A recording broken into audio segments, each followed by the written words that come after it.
It asked me, "Is this for children?" No, it is not. Okay, so then that way everybody sort of it at least the algorithm will attempt to keep these videos out of the hands of young children, right? Now we know a lot of young girls, a lot of children have been drawn to the WNBA because of Caitlin Clark. I believe it is the singular reason she is so popular because the traditional. Recent developments surrounding the WNBA All-Star Game broadcast have generated significant discussion across sports media platforms. The controversy centers on inappropriate commentary made during the live television coverage, raising questions about broadcasting standards and family-friendly content expectations. ESPN broadcaster Elle Duncan became the focal point of criticism following her on-air remarks during the weekend's marquee event. The incident involved crude humor that many viewers deemed unsuitable for the broadcast's anticipated family audience. This situation proves particularly concerning given the WNBA's recent surge in popularity, largely attributed to emerging star players who have attracted traditional family viewership to women's professional basketball. The league's growing appeal among younger demographics, especially young girls, has created expectations for appropriate broadcast content. Traditional family unit is now interested in WNBA basketball.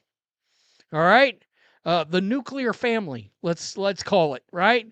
Dad, mom, kids sit down, turn on the game, watch Caitlin Clark. These little girls are wild about Caitlin Clark. Well, there was a lot of fallout around Elle Duncan's joke, and we'll listen to it in a minute. And let me just keep it real. Her dick joke. Yeah. Many households now tune in specifically to watch rising talents, bringing children into the viewing audience who previously showed little interest in women's basketball. This demographic shift has established new considerations for broadcasters regarding content appropriateness. Duncan defended her commentary during a subsequent appearance on a popular sports talk show, arguing that critics were unfamiliar with her established broadcasting style over recent years. She referenced previous occasions where similar humor appeared in her work, suggesting consistency in her approach to sports commentary. The broadcaster emphasized that such remarks had been part of her repertoire throughout her tenure at the network. However, critics point out significant differences between late-night programming and primetime sporting events. During the WNBA broadcast. And Outkick dropped an article this morning, and I didn't even realize this. Outkick has a former WNBA announcer and a former Northwestern basketball player, a woman, working as their editor. And she has come out and made some comments about this. She crushes Elle Duncan into dust. And she's bringing up something very. The All-Star Game represented a nationally televised showcase event, unlike routine studio programming that airs during off-peak hours. This distinction becomes crucial when considering audience expectations and content standards. The specific joke involved wordplay referencing adult themes during discussion of the competitive balance in the game. Duncan made references to vacation destinations while incorporating crude double entendres that many found inappropriate for the broadcast context. The remark occurred during live coverage as she commented on the game's competitive nature. Industry professionals have weighed in on the controversy, including former WNBA announcer Patricia Babcock McGraw, who currently works as an editor for Outkick. Up something very valid. And look, the WNBA couldn't grow all these years for one reason and one reason only. And this is what's made these players so angry. They don't want their traditional family unit to watch their games. They don't want, look at their lifestyles and their preferences. I mean, they don't get down with that. Let's just be real. And a lot of parents have been like, McGraw brings unique perspective as both a former collegiate basketball player at Northwestern University and broadcasting veteran within women's sports. McGraw's critique addressed multiple aspects of the incident. She questioned the humor's quality, describing it as more awkward than entertaining. Additionally, she highlighted the inappropriate nature of such commentary within the broadcast context, noting that professional sports announcers typically maintain higher standards during live events. The former broadcaster emphasized awareness among WNBA television personalities regarding their young audience composition. It's been like, I'm not showing that to my kids. right? And anyway, you think it's safe to maybe watch now? Maybe not. All right. So let's go to this.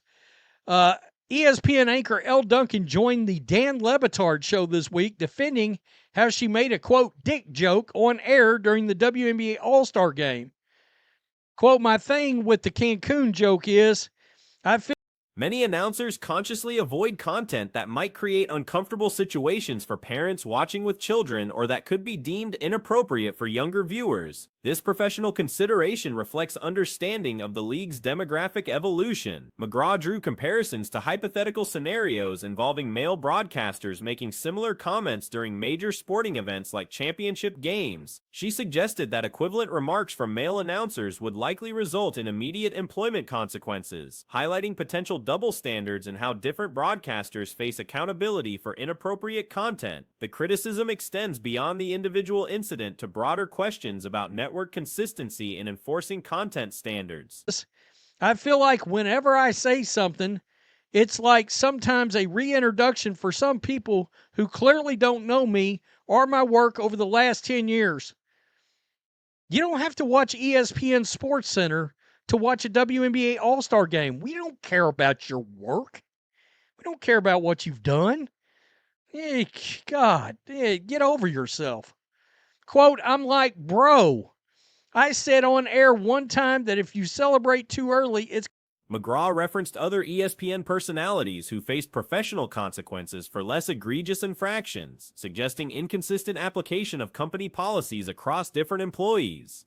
Several former ESPN personalities have departed the network following various controversies, creating precedent for employment consequences related to on-air conduct. These cases provide context for evaluating how the network handles different types of inappropriate commentary from various personalities.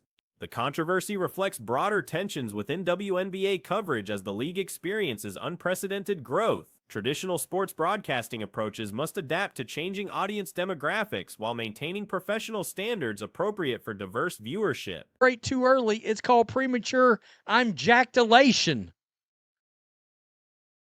That's not cool. Like, I can't actually imagine that this was worse than that, Duncan said.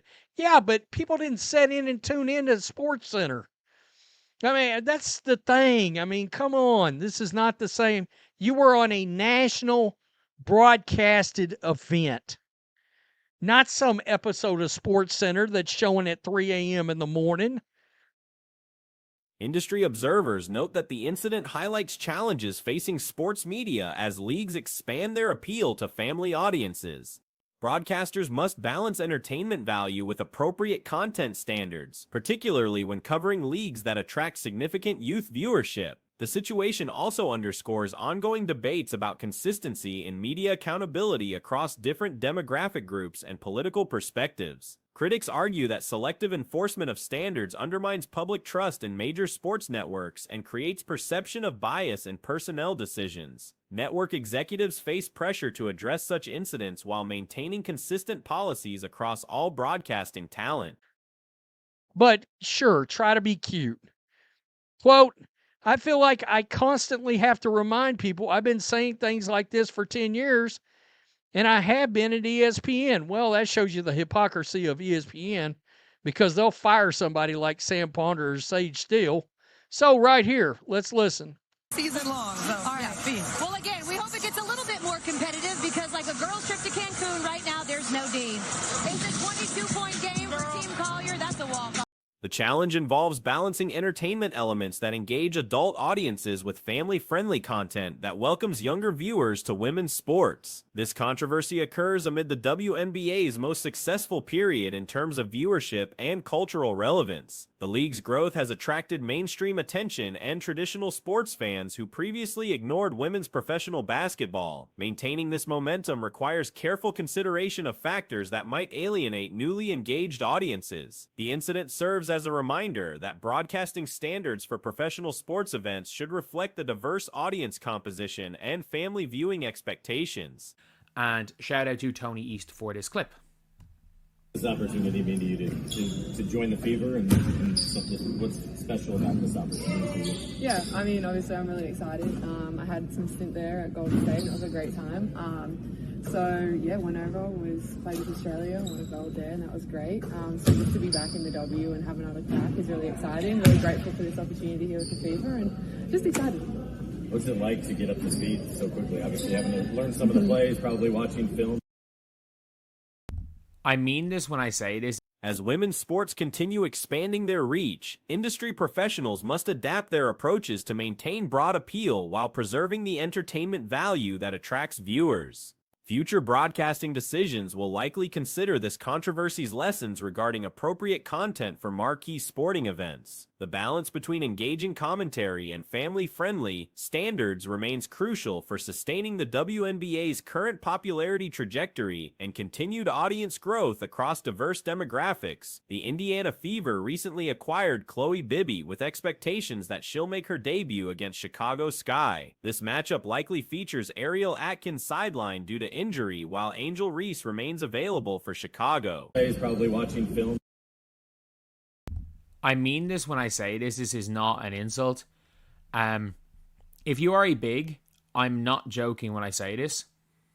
If you are on the weak side, and Kelsey Mitchell is on your side, you set a pin down for Kelsey Mitchell to curl. If you are on the weak side and Kelsey Mitchell is not on your side and it's Lexi Hull / Sophie Cunningham, you lift. If you are on the strong side, you screen, and you're Chloe Bibby, so you pop. The Sky appears positioned to challenge Indiana aggressively, particularly considering Natasha Howard's elevated performance level when facing elite competition like Brianna Stewart, Aja Wilson. Howard's intensity against top-tier opponents places her among the league's premier power forwards during peak performances. Bibby's initial media session revealed standard responses regarding her opportunity with the organization. She expressed enthusiasm about returning to professional basketball following her stint with Golden State and recent international experience with Australia's national program, where the team captured gold medal honors. Regarding preparation time and scheme familiarity, the learning curve for Bibby's role appears manageable given Indiana's simplified offensive structure. If you are on the strong side, you screen, and you're Chloe Bibby, so you pop. That's it. That is literally it. From her position, if you remember those things. If you remember, pin downs Kelsey Mitchell if she's on my side and the weak side. If it's not Kelsey Mitchell, lift to the three-point line. Because there's going to be a wing pick and roll from somewhere. Lift to the three-point off the pick and roll. If you are on the floor with Caitlin Clark and Aaliyah Boston, they're running the pick and roll, just get the fuck out of the way. Stand somewhere on the perimeter. Doesn't matter if Lexi's in the corner or Kelsey's in the corner, you get to the wing or vice versa. It is the most... The system operates around basic principles. When positioned weak side alongside Kelsey Mitchell, execute pin down screens for curl opportunities.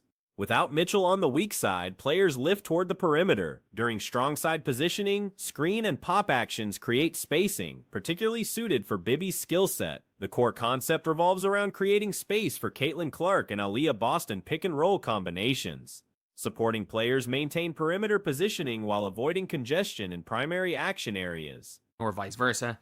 It is the most basic form of a motion offense.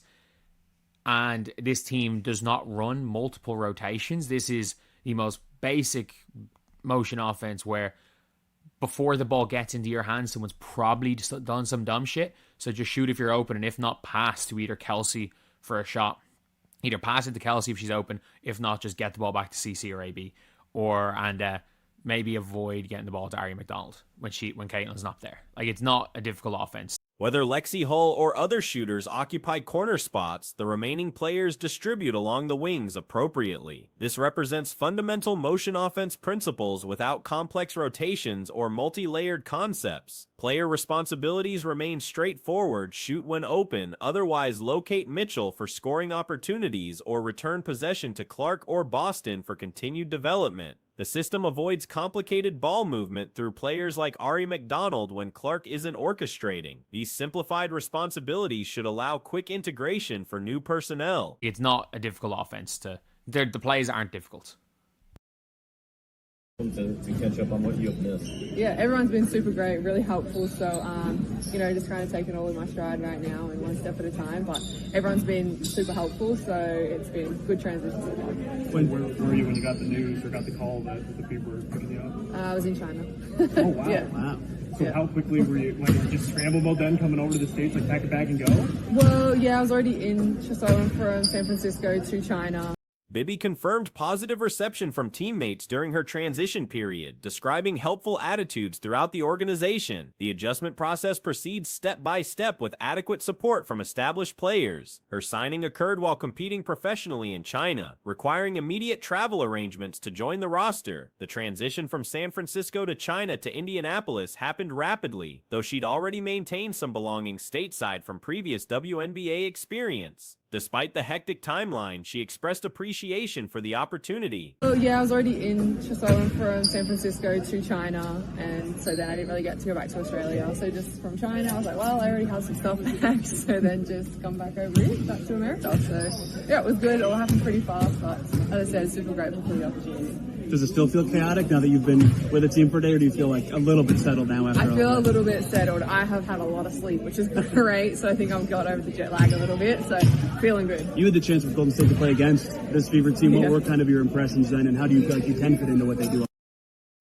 I know she's Physical recovery from international travel appears complete, with adequate rest helping overcome jet lag issues. This allows proper focus on basketball preparation rather than managing fatigue. Previous matchups against Indiana during her Golden State tenure provided familiarity with the team's approach. She identified their physical style and up-tempo pace as appealing characteristics matching her preferred playing style. The emphasis on pace and three-point shooting aligns with her strengths. Golden State to play against this Fever team, what were kind of your impressions then, and how do you feel like you can fit into what they do?